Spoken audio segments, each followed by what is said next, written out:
నమస్తే welcome to right angle. ఉభయ సభలను ఉద్దేశించి ఇటీవల ప్రధాని నరేంద్ర మోదీ చేసిన ప్రసంగాలు దేశంలో అనేక రాజకీయ ప్రకంపనలు సృష్టిస్తున్నాయి. ఒక్క అవాచ్య శబ్దం ధ్వనించని ఉపన్యాసాల వెనుక సుదీర్ఘ వ్యూహాలున్నాయి. వినిపించిన ప్రసంగాల వెనుక కనిపించని ఎత్తుగడలు ఉన్నాయి. ప్రధాని మాటల్లో చరిత్ర స్పర్శ మాత్రమే కాదు, భవిష్యత్ దర్శనం కూడా కలిగింది. ప్రతిపక్షాలకు ప్రస్తుత దురవస్థను గుర్తు చేస్తూనే రాబోయే రోజుల్లో అయినా కాస్తంత బాగుపడాలని హితవు పలికారు. నవ్విపోదురుగాక నాకేటి సిగ్గు అనుకోకుండా కనీసం 40 స్థానాలైనా తెచ్చుకోవాలని భుజం తట్టారు. బీజేపీ స్వంతంగా 370 స్థానాలు సాధించి తీరుతుందని, ఎన్డీఏ కూటమి బలం 400 దాటే అవకాశం ఉందని, 1000 రోజుల ప్రగతి ప్రణాళిక సుదూర లక్ష్యమేమీ కాదంటూ సూచనప్రాయమైన అంచనాలు పంచుకున్నారు. ప్రధాని నరేంద్ర మోదీ గడిచిన 10 ఏళ్లుగా 2 సూత్రాలను క్రమం తప్పక పాటిస్తున్నారు. అవి 1. వ్యూహాత్మక దృష్టి ఉండడంతో పాటు నేపథ్యంలో అందుకు తగిన కృషి జరిగితే తప్ప మోదీ మాట పెగలరు. ఇంతవరకు యథాలాపంగా మోదీ మాట్లాడిన సందర్భం కనిపించదు. ఇక 2వది, ప్రత్యర్థిని పదే పదే విమర్శించకుండా ఒకే ఒక్కసారి బలమైన ఈటె వంటి మాటను వదిలితే అది వైరి శిబిరంలో దీర్ఘకాలం అవమాన భారాన్ని మిగిల్చి తీరాలి. ప్రజాక్షేత్రంలో మన శత్రువు కనిపించినప్పుడల్లా మనం విసిరిన బరిసె వంటి మాట జన బాహుళ్యానికి గుర్తుకు రావాలి. దశాబ్ద కాలంగా ప్రధాని నరేంద్ర మోదీ చేసిన ప్రతి ప్రసంగ పాఠాన్ని, పర్యటించిన దేశాలను ప్రదేశాలను నిశితంగా గమనిస్తే ఈ 2 సూత్రాల తాలూకు ఆంతర్యం మనకు అర్థమవుతుంది. ప్రధాని పాటిస్తున్న ఈ 2 సూత్రాల గుట్టును విప్పే ప్రయత్నం చేస్తూనే బీజేపీ స్వతహాగా 370 స్థానాలు సాధిస్తుందని పూర్తి విశ్వాసంతో చెప్పిన మాటల వెనుక మర్మమేంటి?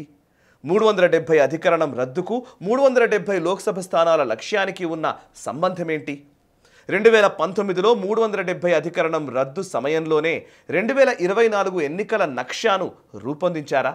ఇలాంటి ఆసక్తికరమైన అంశాలను మీ ముందుంచే ప్రయత్నం చేస్తాను. ప్రధాని నరేంద్ర మోదీ నాయకత్వంలోని ఎన్డీఏ ప్రభుత్వం 2016లో తీసుకున్న చారిత్రక నిర్ణయం పెద్ద నోట్ల రద్దు మొదలు గతేడాది చివరిలో పార్లమెంట్లో ప్రవేశపెట్టిన మహిళా రిజర్వేషన్ బిల్లు వరకు ప్రతి సందర్భంలోనూ కీలక నిర్ణయాలకు సంబంధించిన సూచనలు చేస్తూ వచ్చారు.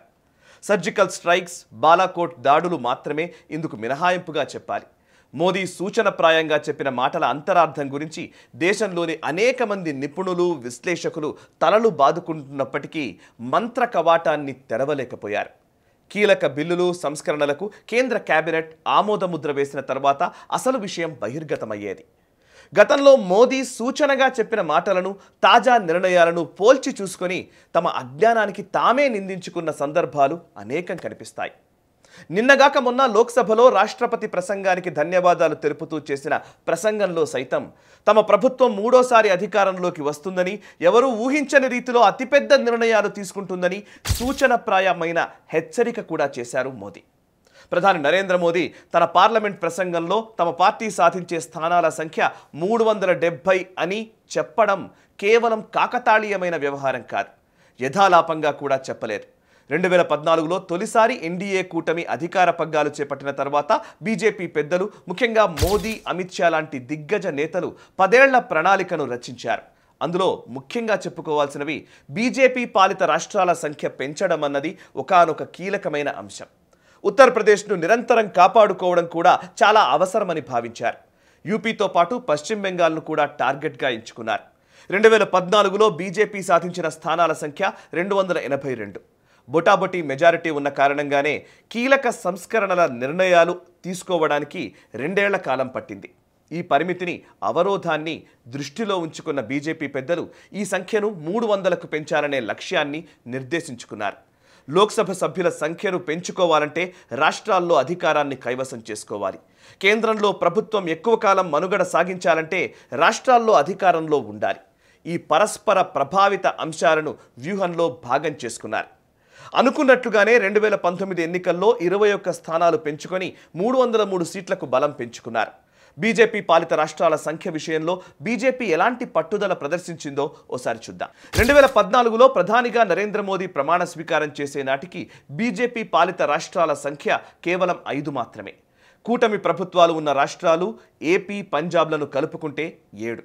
2014లో కాంగ్రెస్ పాలిత రాష్ట్రాల సంఖ్య 13. గుజరాత్, రాజస్థాన్, మధ్యప్రదేశ్, గోవా, ఛత్తీస్గఢ్ రాష్ట్రాల్లో బీజేపీ స్వతహాగా అధికారంలో ఉంది. 10 ఏళ్లు గడిచిన తర్వాత ఇప్పుడు గమనిస్తే బీజేపీ పాలిత రాష్ట్రాల సంఖ్య 15, కాంగ్రెస్ పాలిత రాష్ట్రాల సంఖ్య కేవలం 3. ఇందులో 3 రాష్ట్రాల్లో బీజేపీ మిత్రపక్షంగా అధికారంలో ఉంది. 12 రాష్ట్రాల్లో బీజేపీ స్వంతంగా ప్రభుత్వాలను నడుపుతోంది.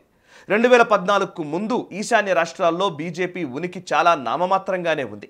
ప్రస్తుతం మిజోరాం మినహా మిగతా 6 రాష్ట్రాల్లో 3ంట బీజేపీ స్వంతంగా అధికారంలో ఉంది. మరో 3 రాష్ట్రాల్లో భాగస్వామ్య పక్షంగా ఉంది. బీజేపీ 5 నుంచి 15 రాష్ట్రాలకు విస్తరిస్తే కాంగ్రెస్ 13 నుంచి 3 రాష్ట్రాలకు కుచించుకుపోయింది. 2014లో ప్రత్యేక లక్ష్యాలుగా పెట్టుకున్న యూపీ, పశ్చిమ బెంగాల్ రాష్ట్రాల సంగతేంటో చూద్దాం. ఉత్తరప్రదేశ్లో వరుసగా 2 సార్లు అధికారాన్ని చేపట్టింది. 2026లో జరగబోయే యూపీ ఎన్నికల కోసం ఇప్పటికే ప్రత్యేక ప్రణాళికల్ని రూపొందించింది. పశ్చిమ బెంగాల్లో ఏకంగా 16 లోక్సభ స్థానాలను గెలుచుకొని చరిత్ర సృష్టించింది. 2014 నుంచి 2024 వరకు 10 ఏళ్ల కాలంలో అనుకున్న లక్ష్యాలను సాధిస్తూ వస్తోంది బీజేపీ. 2024లో జరిగే సార్వత్రిక ఎన్నికల్లో 370 స్థానాలు సాధించాలని గట్టి పట్టుదలతో ఉంది బీజేపీ. అంటే 303 స్థానాల నుంచి 370 స్థానాలకు సంఖ్యాబలాన్ని పెంచాలి. అంటే 67 స్థానాలను అదనంగా గెలుచుకోవాలి. 2014లో జరిగిన ఎన్నికల్లో బీజేపీ మొత్తం 428 స్థానాల్లో అభ్యర్థులను బరిలోకి దింపింది. అందులో 282 స్థానాలను కైవసం చేసుకుంది. 2019లో 436 సెగ్మెంట్లలో పోటీ చేసి 303 నియోజకవర్గాల్లో విజయం సాధించింది. అంటే 2014తో పోలిస్తే కేవలం 8 మంది అభ్యర్థులను అదనంగా బరిలోకి దింపి 21 స్థానాలు ఎక్కువగా గెలుచుకుంది. 2014 నుంచి 2019 వరకు మొత్తం 44 లోక్సభ స్థానాలు ఎక్కువగా గెలుచుకుంది. 23 స్థానాలను కోల్పోయింది. నికరంగా మిగిలింది 21 స్థానాలు. 2019 సార్వత్రిక ఎన్నికల్లో బీజేపీ పోటీ చేసి ఓడిపోయిన 133 స్థానాలపై ప్రత్యేకంగా దృష్టి సారించింది భారతీయ జనతా పార్టీ. ఈ 133 స్థానాల్లో 72 స్థానాల్లో బీజేపీ 2వ స్థానంలో నిలిచింది. ఇందులో పశ్చిమ బెంగాల్లో 22 స్థానాలు ప్రధాన పోటీదారుగా బీజేపీని నిలిపాయి. యూపీలో 16, ఒడిశాలో 11, తమిళనాడులో 5 స్థానాల్లో 2వ స్థానంలో నిలిచింది బీజేపీ. బీజేపీ 2వ స్థానంలోకి నెట్టబడిన 72 స్థానాలకు గాను 56 స్థానాల్లో ప్రాంతీయ పార్టీలే ప్రధాన ప్రత్యర్థిగా ఉన్నాయి. తృణమూల్ కాంగ్రెస్ 21 స్థానాల్లో బలమైన పోటీదారుగా ఉండగా 11 నియోజకవర్గాల్లో బీజేడీ, 10 స్థానాల్లో బీఎస్పీ బీజేపీని ఓడించాయి. కేవలం 15 స్థానాల్లో మాత్రమే కాంగ్రెస్ ప్రధాన ప్రత్యర్థి స్థానంలో నిలిచింది. మిగిలిన 31 స్థానాల్లో 14 నియోజకవర్గాలు కేరళవి కాగా 9 స్థానాలు తెలంగాణకు సంబంధించినవి. ఈ 2 రాష్ట్రాల్లో బీజేపీ 3వ స్థానానికి పరిమితమైంది. మొత్తం 17 స్థానాలకు గాను బీజేపీ 4 స్థానాలను గెలుచుకుంది. బీజేపీ పోటీ చేసి ఓటమి పాలైన 133 స్థానాల్లో 59 స్థానాలు దక్షిణ భారతదేశంలోనే ఉన్నాయి.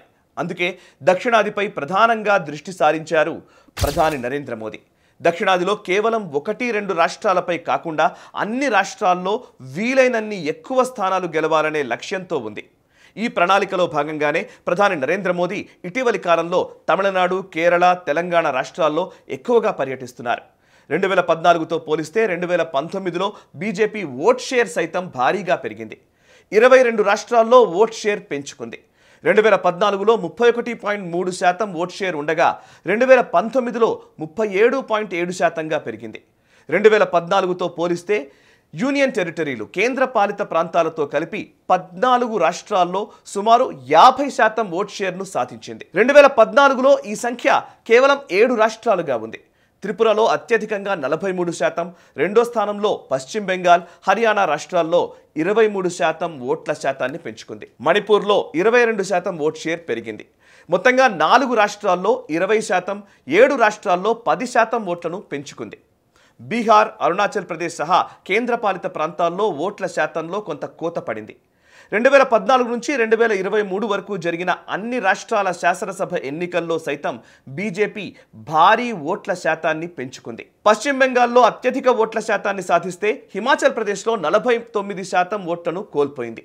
గత ఎన్నికల్లో గెలిచిన 303 స్థానాల్లో యథాతథంగా తిరిగి సాధించలేదు. ఒక 50 స్థానాల్లో బీజేపీ అభ్యర్థులు ఓడిపోయే అవకాశాలున్నాయి. అంటే 270 స్థానాల్లో గెలిచే అవకాశం ఉంటుంది. కాబట్టి గతంలో ఓటమి పాలైన లేదా రెండో స్థానంలో నిలిచిన 133 స్థానాలపై ప్రత్యేకంగా దృష్టి సారించింది భారతీయ జనతా పార్టీ. గతంలో గెలిచిన 303 స్థానాలకు తోడు ఓడిపోయిన 133 స్థానాల్లో బలమైన అభ్యర్థులను నిలబెడుతుంది. మొత్తం 436 స్థానాలకు అభ్యర్థులను దింపనున్న బీజేపీ 370 స్థానాలను గెలిచి తీరాలని తీర్మానించింది. గతంలో రెండో స్థానంలో నిలిచిన 133 స్థానాల్లో 100 స్థానాల్లో విజయం సాధిస్తే పక్కాగా గెలిచే 270 స్థానాలకు తోడు కొత్తగా గెలిచే 100 సీట్లు కలిస్తే 370 లోక్సభ సెగ్మెంట్లను సాధించవచ్చు అనేది బీజేపీ టార్గెట్గా కనబడుతోంది. మిషన్ 400 పేరిట ఒకవైపు ప్రచారం జరుగుతుంటే ప్రధాని మోదీ 370 స్థానాలకు పరిమితం అవ్వడంలో ఆంతర్యం ఏంటి అనే సందేహం రావచ్చు. టార్గెట్ 400 కావచ్చు. అయితే ఆదర్శపూరితమైన సంఖ్యను ప్రచారంలో పెట్టడం వల్ల మరింత మెరుగైన ఫలితాలు వచ్చే అవకాశం ఉంటుంది. కాబట్టి 370 అధికరణం రద్దు నిర్ణయం స్ఫురించే విధంగా 370 స్థానాలు గెలిచే అంశాన్ని మోదీ ఉద్దేశపూర్వకంగా ప్రస్తావించారు.